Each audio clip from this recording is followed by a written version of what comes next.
Welcome to our channel, Doctor of Optometry. So today we will discuss about one of the important topic in ophthalmology, that is anisometropia. Okay, so anisometropia basically अगर हम देखेंगे क्या होता है तो इसमें हम देखते हैं फर्स्ट थिंग इज़ कि जब भी ऑप्टिकल स्टेट ऑफ रिफ्रैक्शन यानी कि रिफ्रैक्शन दोनों आइज़ की अगर हम बात करेंगे यहाँ पे, तो दोनों आइज़ में अगर कोई भी रिफ्रैक्टिव एरर होगा, मायोपिया होगा, हाइपरमेट्रोपिया होगा या एस्टिग्मैटिज्म होगा, तो उसके बाद अगर वो रिफ्रैक्टिव एरर सेम है तो उस कंडीशन को हम बोलते हैं दैट आइसोमेट्रोपिया। सो फर्स्ट मैं यहाँ पे एग्जांपल एक दूंगा। अगर किसी पेशेंट को कोई भी रिफ्रैक्टिव एरर है, लेट सपोज -2 और इस आई में भी -2 है, तो इसको हम बोलेंगे कि इस पेशेंट को जो कंडीशन है दैट इज़ बेसिकली द आइसोमेट्रोपिया, यानी कि इसको मायोपिक रिफ्रैक्टिव एरर है। This is the simple myopic refractive error, तो इसको हम बोलते हैं आइसोमेट्रोपिया। सेम या किसी पेशेंट को होगा +2 तो हाइपरमेट्रोपिक एरर है, यानी कि सेम दोनों आँखों में है, then the condition is that is hypermetropia. तो आइसोमेट्रोपिया अब क्या होता है? एनिसोमेट्रोपिया हम उस कंडीशन को बोलते हैं when the total refraction of the two eyes is unequal, the condition is called anisometropia. तो एनिसोमेट्रोपिया हमें वो कंडीशन बेसिकली होती है जिसमें दो आइज का रिफ्रैक्टिव एरर जो है वो डिफरेंट होता है, या एक ही आई का होगा, वो हम आगे देखेंगे इसके डिफरेंट टाइप्स।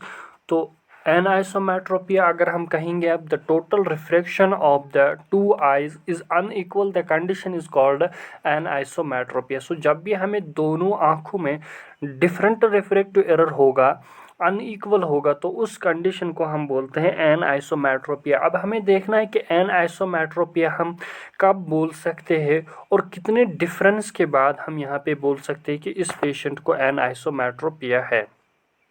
सो यहाँ पे हम बोलेंगे a difference of 0.5 diopter in the eye causes a 1% difference in the size of two retinal images। तो फर्स्ट थिंग इज़ दैट कि अगर हमें किसी भी पेशेंट को 0.5 डिफरेंस रिफ्रैक्शन होगी दोनों आइज़ में, इधर ये माइनस होगा या प्लस होगा, स्फेरिकल पावर होगा या सिलेंड्रिकल पावर होगा, फिलहाल हमें वो चीज़ डिस्कस यहाँ पे नहीं करनी है। तो डिफरेंस अगर होती है तो उसकी वजह से यहाँ पे दोनों आइज़ में 1% डिफरेंस इमेज साइज बनती है रेटिना पे। अगर हमें डिफरेंस होती है 0.5 डायोप्टर की, तो सेम यहाँ पे 1% इज इक्वल टू 0.5 डायोप्टर। तो सेम यहाँ पे मैंने और एक एग्जांपल डिस्कस किया है, 2% is equal to 1 dioptre and 3% is equal to 1.5 dioptre and same 5% is equal to 2.5 dioptre. Okay, तो ये हमें डिफरेंस आती है यहाँ पे कि अगर किसी पेशेंट को 0.5 डायोप्टर की डिफरेंस होती है रिफ्रैक्शन में दोनों आइज़ में, तो उसकी वजह से हमें 1% डिफरेंस साइज इमेज बनता है रेटिना पे। तो सेम अगर हमें डिफरेंस होगी up to 5% in the retinal image is well tolerated, या anisometropia up to 2.5 diopter is well tolerated. Suppose यहाँ पे हम एग्जांपल्स अभी डिस्कस करेंगे। तो जब भी हमें पेशेंट को, यहाँ पे मैं लूँगा दो आइज़, एक है राइट आई दूसरी है लेफ्ट आई, तो इस पेशेंट को अगर सपोज हम लेंगे यहाँ पे 0.5 डायोप्टर है रिफ्रैक्टिव एरर, और इस आई में अगर हम एग्जांपल लेंगे -3 डायोप्टर, तो यहाँ पे अभी इनमें जो डिफरेंस है वो है -2.5 डायोप्टर। तो ये डिफरेंस जो बेसिकली है, ये डिफरेंस ये इन पेशेंट टॉलरेट कर पाता है। अगर राइट आई में ये रिफ्रैक्टिव एरर है और लेफ्ट आई में हमें -3 का रिफ्रैक्टिव एरर है, तो यहाँ तक पेशेंट टॉलरेट करता है। तो जब भी हमें यहाँ तक कोई भी कंडीशन होगी तो इस कंडीशन को हम एनिसोमेट्रोपिया नहीं कह सकते, क्योंकि ये टॉलरेट होता है पेशेंट को। तो अब हम एनिसोमेट्रोपिया तब बोल सकते हैं जब यहाँ पे पेशेंट को डिफरेंस होगी -2.5 या प्लस जो भी ये रिफ्रैक्टिव एरर होगा 2.5 डायोप्टर से ज़्यादा। जो भी रिफ्रैक्टिव एरर होता है दोनों आइज़ की डिफरेंस, क्योंकि हमने पहले ही देखा है एनिसोमेट्रोपिया एक अनइक्वल रिफ्रैक्शन होती है दोनों आइज़ में। अब हमें देखना अनइक्वल रिफ्रैक्शन कहाँ तक यूजुअल नॉर्मल होगी, जिसको हम एनिसोमेट्रोपिया नहीं कह सकते। अगर यहाँ पे हमें मोर देन 2.5 डायोप्टर होता है तो इस कंडीशन को हम फिर एनिसोमेट्रोपिया बोलते हैं। और अगर हमें यहाँ पे लेस देन 2.5 डायोप्टर होगा तो इस कंडीशन को हम एनिसोमेट्रोपिया नहीं कह सकते हैं। Okay, so between 2.5 and 4 dioptres can tolerate depend upon the patient sensitivity. तो यहाँ पे हम देखेंगे ये एक आई है, ये दूसरी आई है। सपोज इस आई में पेशेंट का लगता है -2 डायोप्टर और इस आई में पेशेंट का लगता है -6 डायोप्टर। तो बेसिकली ये जो रिफ्रैक्शन है यहाँ पे हमें डिफरेंस है -4 की। ओके, सो -4 के हमें डिफरेंस है। राइट आई में इसका -2 लगता है और लेफ्ट में इसका -6 लगता है।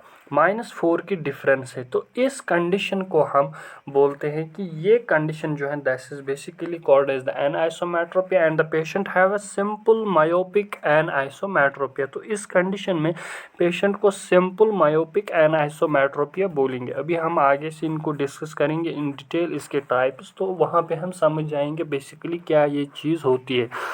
तो ये जो है ये कंडीशन ये पेशेंट यूजुअली टॉलरेट करता है। अब डिपेंड है पेशेंट की सेंसिटिविटी पे, तो नॉर्मली यहाँ तक टॉलरेट होता है। अब अगर इससे ज़्यादा होगा तो वो चीज़ more than 4 diopter can not be tolerated. अब अगर डिफरेंस होगी दोनों आइज़ में more than 4 diopter, whether it is myopia, hypermetropia error है या एस्टिग्मेटिज्म एरर है या कोई भी टाइप इन तीनों में से है मिला के, तो 4 डायोप्टर जो है वो टॉलरेट कर सकता है डिफरेंस, और उसके बाद वो फिर नहीं करता है टॉलरेट पेशेंट।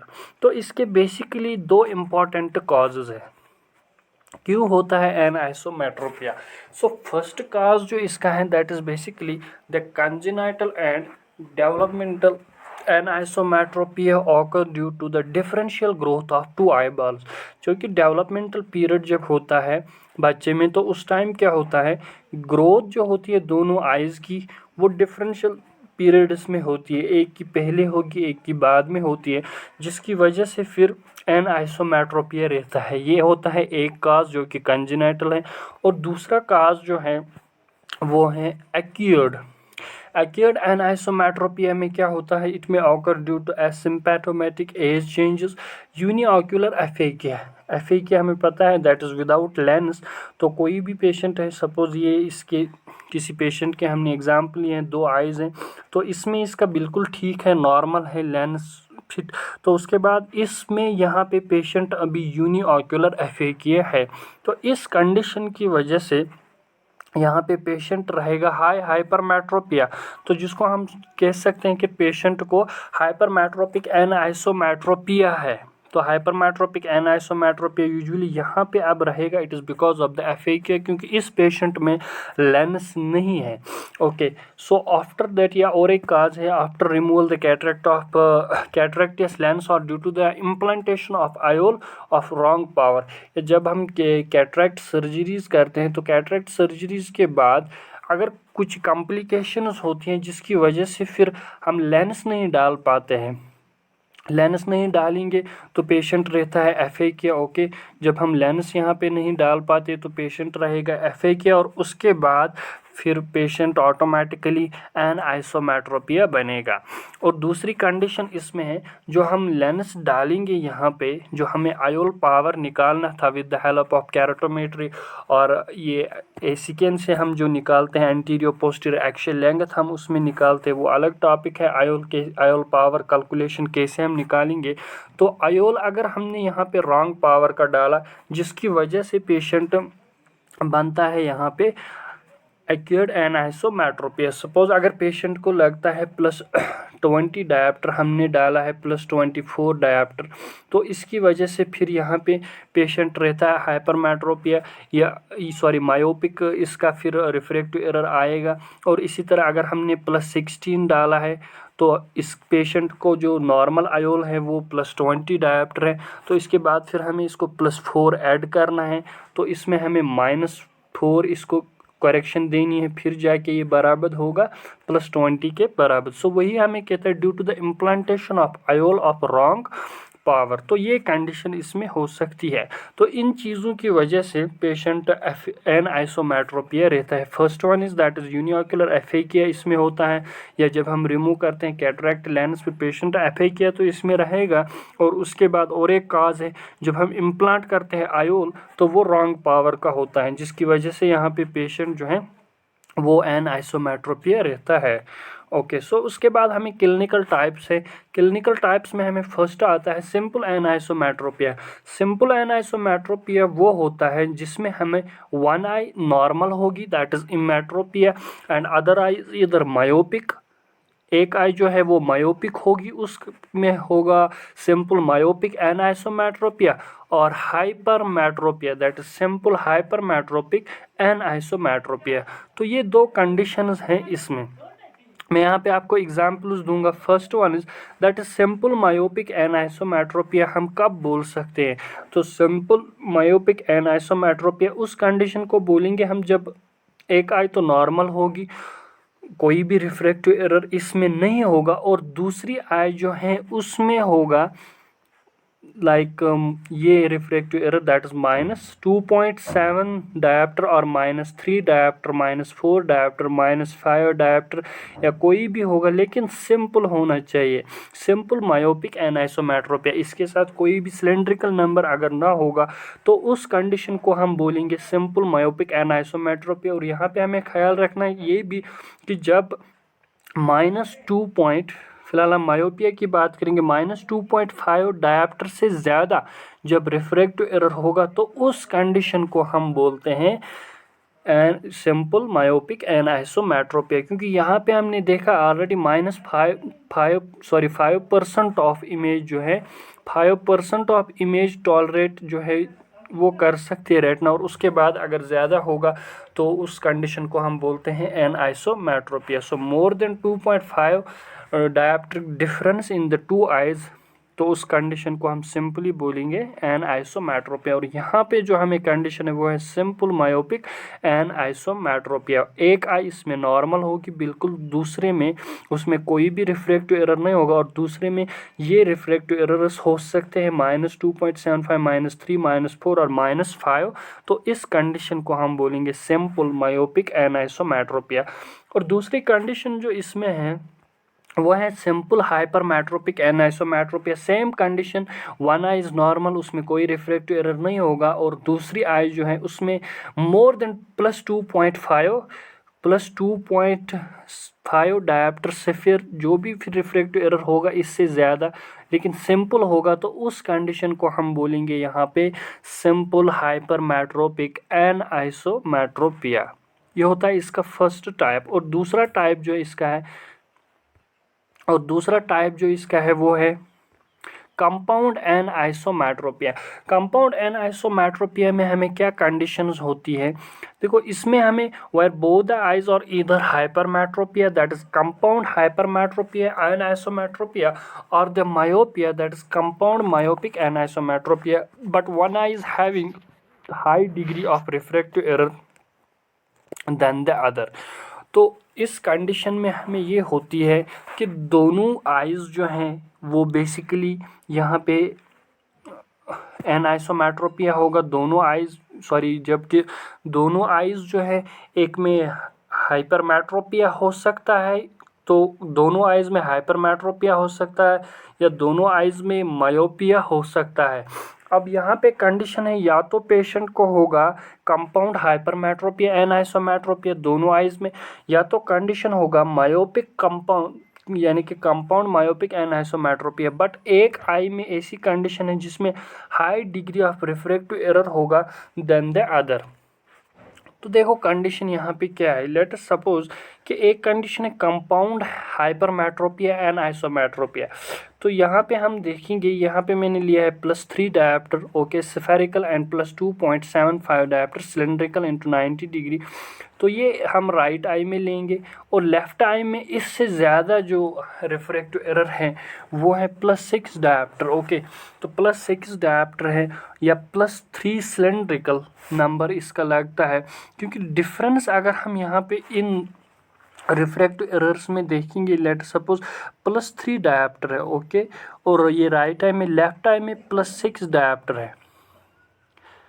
तो ये कंडीशन है, इसमें यहाँ पे हम सिलेंड्रिकल नंबर लेंगे +2.75 और यहाँ पे +3 सिलेंडर हमने लिया है। तो डिफरेंस इन फिलहाल हम डिफरेंस इन दोनों की निकालेंगे।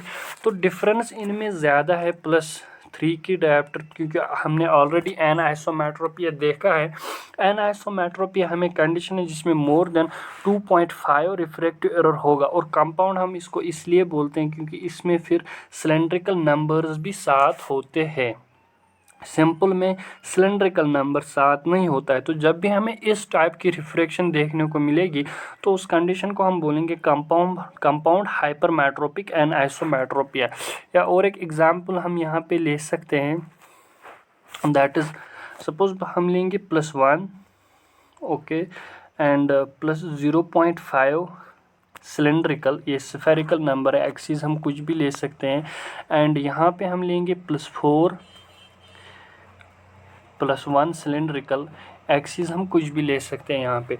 तो यहाँ पे भी हमें जो डिफरेंस देखने को मिलती है वो है +3 की। तो इस कंडीशन, क्योंकि सिलेंड्रिकल नंबर्स इसमें साथ है, कंपाउंड है, so this condition is called the compound hypermetropic and isometropia.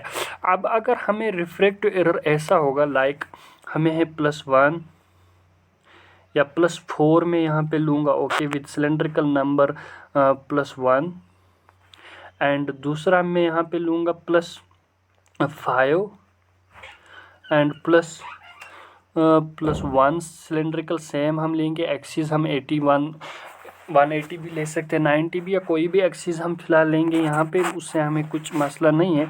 तो यहाँ पे अभी हमें जो डिफरेंस है वो है +2। तो क्या हम इस कंडीशन को कह सकते हैं कंपाउंड हाइपरमेट्रोपिया एंड आइसोमेट्रोपिया? नहीं, इस कंडीशन को हम सिंपल कहेंगे, this is the simple compound hypermetropia. तो इस कंडीशन को हम सिंपली कंपाउंड हाइपरमेट्रोपिया कहेंगे, न कि compound hypermetropic and isometropia, because when there is the more than 2.5 dioptre, जब दोनों आइज में रिफ्लेक्शन होगी तो उस टाइम हम बोल सकते हैं कि इसको एन आइसोमेट्रोपिया है। फिर हमें देखना है रिफ्रैक्टिव एरर कौन सा है, मायोपिया है, एस्टिग्मेटिज्म है, या हाइपरमेट्रोपिया है, फिर हम अकॉर्डिंगली उसका नाम दे सकते हैं। सेम कंडीशन यहाँ पे भी है। अगर हमें पेशेंट को अब कंपाउंड मायोपिक एनाइसोमेट्रोपिया होगा, लेट सपोज राइट आई में ये रिफ्रैक्शन इसकी आ रही है -3.75 विद -2.75 180, और लेफ्ट में इसका आ रहा है -7 विद -3.250 90 डिग्री। तो इस कंडीशन को भी हम कह सकते हैं सिंपली कंपाउंड मायोपिक एनाइसोमेट्रोपिया, क्योंकि यहाँ पे जो डिफरेंस है वो हम देख सकते हैं, यहाँ पे -3.25 की डिफरेंस है, प्लस सिलेंड्रिकल नंबर्स में भी कुछ डिफरेंस हमें यहाँ पे आती है। बस सिलेंड्रिकल नंबर्स अगर साथ है देन फिर वो कंपाउंड बनता है। या कंडीशन हम एग्जाम्पल दूसरी लेंगे, यहाँ पे पेशेंट को अगर यहाँ पे -4 है विद सिलेंड्रिकल नंबर -1, एक्सिस कोई भी हम लेंगे, सेम यहाँ पे -7 -8 है लेफ्ट आई को, और -2 है, एक्सिस हम कुछ भी ले सकते हैं। तो उसके बाद यहाँ पे भी हम बोल सकते हैं this type of refractive error is called the compound myopic anisometropia. अब अगर यही कंडीशन हमें होगी लेकिन रिफ्रैक्टिव एरर होगा -4, okay, with cylindrical number -1, okay, same, and -5 with cylindrical number -1.5, axis कुछ भी ले सकते हैं, ओके। तो यहाँ पे हम अगर हमें ये कंडीशन होगी, इस कंडीशन को हम सिंपल बोल सकते हैं कंपाउंड मायोपिक एन आइसोमेट्रोपिया। सॉरी, इसको हम एन आइसोमेट्रोपिया नहीं बोलेंगे, इस कंडीशन को हम बोलेंगे कंपाउंड मायोपिक। सो कंपाउंड मायोपिक रिफ्रैक्टिव एरर है इस पेशेंट का, क्योंकि मायोपिक माइनस में आता है तो minus is the myopic plus refractive error होगा वो हाइपरमेट्रोपिया होता है। तो इस कंडीशन को हम एन आइसोमेट्रोपिया नहीं कह सकते, बिकॉज देयर इज यहाँ पे हमें कोई भी डिफरेंस नहीं दिखती है मोर देन 2.5 डायोप्टर से। ओके, ये हो गया कंपाउंड मायोपिक एन आइसोमेट्रोपिया। उसके बाद हमें होता है मिक्स्ड एन आइसोमेट्रोपिया। मिक्स्ड एन आइसोमेट्रोपिया हमें वो कंडीशन है जिसमें वन आई मायोपिक होगी और अदर आई हाइपरमेट्रोपिक होगी। This is also called the antimetropia. इस कंडीशन को हम एंटीमेट्रोपिया भी बोलते हैं। और चौथा टाइप जो इसका है वो है सिंपल एस्टिग्मेटिक एनाइसोमेट्रोपिया। देखो, सिंपल एस्टिग्मेटिक एनाइसोमेट्रोपिया हम तब बोलेंगे when one eye is normal and other I has either the simple myopic और हाइपरमेट्रोपिक एस्टिग्मेटिज्म। सेम कंडीशन है यहाँ पे भी, एग्जाम्पल मैंने यहाँ पे दी है। तो first one is that is एक आई जो है बेसिकली वो नॉर्मल है, उसमें कोई भी रिफ्रैक्टिव एरर नहीं है, like one eye is normal. और दूसरी आई जो है ये हम राइट लेंगे और लेफ्ट आई जो है उसमें रिफ्रैक्टिव एरर होगा। उसमें यहाँ पे -3 सिलेंडर अगर होगा, -3 सिलेंडर, देन क्योंकि डिफरेंस है इसमें कोई भी रिफ्रैक्टिव एरर नहीं है और इसमें -3 सिलेंडर लगता है, तो इट मीन्स कि यहाँ पे डिफरेंस हमें है मोर देन 2.5। देन इस कंडीशन को हम, और खाली सिलेंड्रिकल नंबर है यहाँ पे इंटू 180 हम लेंगे, एक चीज़ मैंने यहाँ पे लिए 180। तो यहाँ पे हम बोल सकते हैं अभी this condition is called simple myopic astigmatism and isometropia. तो इसको हम बोलेंगे simple myopic astigmatism and isometropia. Same condition is -3.5, एक आई नॉर्मल है, दूसरी आई में रिफ्रैक्टिव एरर है -3.50 90 डिग्रीज पे। तो इस कंडीशन को भी हम बोलेंगे यहाँ पे सिंपल मायोपिक एंड आइसोमेट्रोपिया। अब यहाँ पे कुछ एग्जांपल्स मैं आपको दूंगा, like one eye is normal और दूसरी आई में रिफ्रैक्टिव एरर है -2। तो इसको हम सिंपल एनाइसोमेट्रोपिया नहीं बोलेंगे, सिंपल मायोपिक एनाइसोमेट्रोपिया, इसको हम बोलेंगे सिंपल मायोपिक एस्टिग्मेटिज्म। सिंपल है, ठीक। तो ये सिंपल मायोपिक एस्टिग्मेटिज्म इनटू इसकी एक्सिस हम 180 अगर लेंगे तो ये बन गया हमें सिलेंड्रिकल नंबर। सो इस कंडीशन को हम एनाइसोमेट्रोपिया नहीं बोलेंगे, क्योंकि यहाँ पे डिफरेंस, यहाँ पे कुछ भी रिफ्रैक्टिव एरर नहीं है और इस आई में रिफ्रैक्टिव एरर है लेकिन -2 है। तो -2 को अगर हमें डिफरेंस होगी उस कंडीशन को हम एनाइसोमेट्रोपिया नहीं बोलेंगे। तो इस कंडीशन को हम अब क्या बोलेंगे, सिंपल मायोपिक एस्टिग्मेटिज्म। ओके, उसके बाद हमें सिंपल हाइपरमेट्रोपिया एस्टिग्मेटिज्म। तो इसमें भी सेम कंडीशन है, एक आई नॉर्मल होगी और दूसरी आई में यहाँ पे +3 होगा। So one eye is normal और दूसरी में +3 की यहाँ पे रिफ्रैक्शन लगती है, तो +3 इंटू 90 डिग्रीज। तो इस कंडीशन को भी हम बोलेंगे सिंपल हाइपरमेट्रोपिया एस्टिग्मेटिक एंड आइसोमेट्रोपिया, या +3.5 इंटू 180, तो ये भी मोर देन 2.5 है। अगर हमें यहाँ पे होगा +1 राइट आई का और लेफ्ट आई जो है वो नॉर्मल है, तो इस कंडीशन को हम एनाइसोमेट्रोपिया नहीं बोलेंगे, इसको हम बोलेंगे सिंपल हाइपरमेट्रोपिक एस्टिग्मेटिज्म। उसके बाद हमें है कंपाउंड एस्टिग्मेटिक एनाइसोमेट्रोपिया व्हेन बोथ आइज और एस्टिग्मेटिक बट ऑफ अनइक्वल डिग्रीज। तो कंपाउंड एस्टिग्मेटिक एनाइसोमेट्रोपिया हमें तब होता है जब दोनों आइज में एस्टिग्मेटिक रिफ्रैक्टिव एरर होगा। ओके, जब हमें यहाँ पे दोनों आइज में रिफ्रैक्टिव एरर होगा, astigmatic refractive error but of unequal degrees. Okay, so उसके बाद हमें और एक इम्पॉर्टेंट कंडीशंस होती है यहाँ पे एनाइसोमेट्रोपिया में, that is the status of binocular vision in anisometropia, यानी कि इनका क्या स्टेटस रहता है।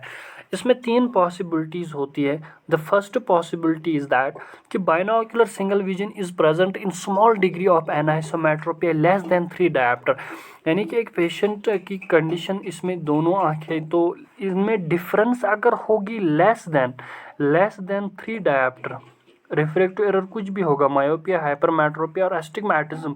तो अगर यहाँ पे हमें डिफरेंस जो होती है बेसिकली वो होगी,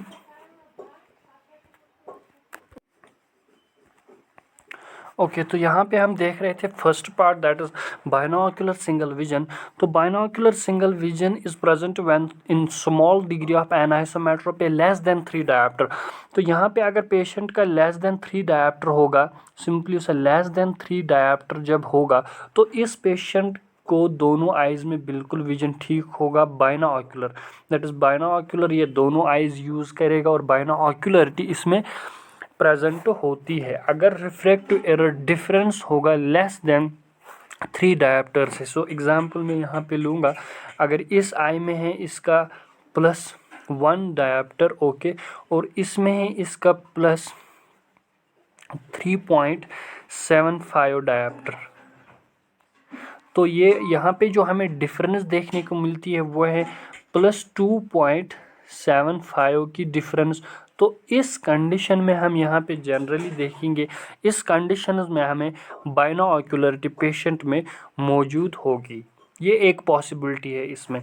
और दूसरी है uniocular vision, when refractive error in one eye is high degree that eye is suppressed and develops an isometropic amblyopia and thus the patient has only uniocular single vision. तो इस कंडीशन में अगर एक इसमें सपोज पेशेंट का जो एक आई है उसमें हाई रिफ्रैक्टिव एरर होगा, लेट सपोज +10 होता है इसमें, या इससे ज़्यादा होगा रिफ्रैक्टिव एरर, और दूसरी आई जो है उसमें सपोज +1 या कुछ भी +2 रिफ्रैक्टिव एरर होगा, और ये जो आई है इसकी बेसिकली ये सप्रेस होती है और इसमें फिर एन आइसोमेट्रोपिक एम्ब्लियोपिया डेवलप होता है, तो जिसकी वजह से फिर पेशेंट जो है वो उसका यूनिओक्यूलर, तो वो इस आई को यूज़ करता है विजन के लिए। तो इस कंडीशन को हम बोलेंगे यहाँ पे uniocular vision, when refractive error in one eye is high degree that eye is suppressed and develops anisometropic amblyopia, thus patient has only uniocular vision। तो इसमें पेशेंट को खाली यूनिओक्यूलर विजन रहता है। उसके बाद अल्टरनेट विजन हमें वो कंडीशन है जिसमें one eye is myopic and other eye is hypermetropic. तो myopic hypermetropic eye is used for distant vision and the myopic जो है वो नियर विजन के लिए यूज़ करते हैं। यानी कि अगर इसमें होगा एक आई मायोपिक होगी, दूसरी आई हाइपरमेट्रोपिक होगी, अल्टरनेट विजन के लिए वो दो आईज यूज़ करता है, एक को नियर के लिए यूज़ करता है मायोपिक आइज को, और हाइपरमेट्रोपिक को डिस्टेंस के लिए यूज़ करता है। तो ये 3 डिफरेंट पॉसिबिलिटीज़ हैं, इनको हम बोलते हैं states of binocular vision in case of an isometropy. Okay, उसके बाद अगर हम देखेंगे यहाँ पे डायग्नोसिस हम कैसे कर सकते हैं इस चीज़ को कि पेशेंट को एन आइसोमेट्रोपी है, या तो हम सिंपल आफ्टर रेटिनास्कोपिक प्रोसीजर जो हम करते हैं तो उससे हमें पता चलता है पेशेंट को एन आइसोमेट्रोपिया है, या हम ऑटो रिफ्रैक्टिव मेट्री करेंगे पेशेंट की विद डिफेक्टिव विजन, जो कंप्लेन हमें करेगा डिफेक्टिव विजन, तो उससे हम फिर यूजुअली डायग्नोस करते हैं या रेटिनास्कोपी के बाद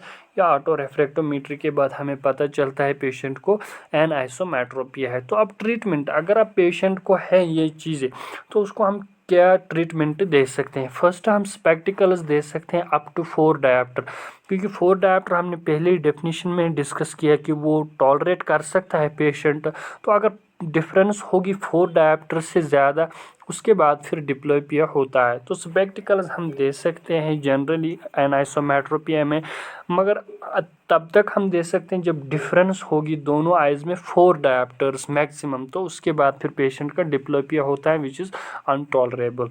और दूसरा हम यहाँ पे दे सकते हैं कॉन्टैक्ट लेंसेज हम यूजुअली हाई डिग्री ऑफ एनाइसोमेट्रोपिया को देते हैं। और भी कुछ इसमें ट्रीटमेंट है like other modulators of treatment, जिसमें हम आयोल डाल सकते हैं। पहले हमने डिस्कस किया इसमें जो इसका कॉज है, एक उसमें यूनिओकुलर एफेकिया अगर कोई पेशेंट होगा तो उनको हमें आयोल डालना है और करेक्ट करना है वो एनाइसोमेट्रोपी। आयोल डालने के बाद उनका फिर जो रिफ्रैक्शन होगी वो ऑलमोस्ट सेम आएगी। तो ये ट्रीटमेंट हम कर सकते हैं यूनिओकुलर एफेकिया को। रिफ्रैक्टिव एंड कॉर्नियल सर्जरीज हम कर सकते हैं फॉर हाई, अगर यूनिलेटरल हाई मायोपिया होगा, एस्टिग्मेटिज्म होगा, या इसमें हमें ये होगा हाइपरमेट्रोपिया होगा तो कोई भी में रिफ्रैक्टिव एरर होगा तो रिफ्रैक्टिव एंड कॉर्नियल सर्जरीज हम इसमें कर सकते हैं। And phakic refractive lens and refractive lens exchange are quite useful in very high degree of an isometropia. तो ये ट्रीटमेंट भी हम कर सकते हैं इनमें। These are basically the surgical treatments. Okay, and thank you for watching videos. Please like, share and subscribe.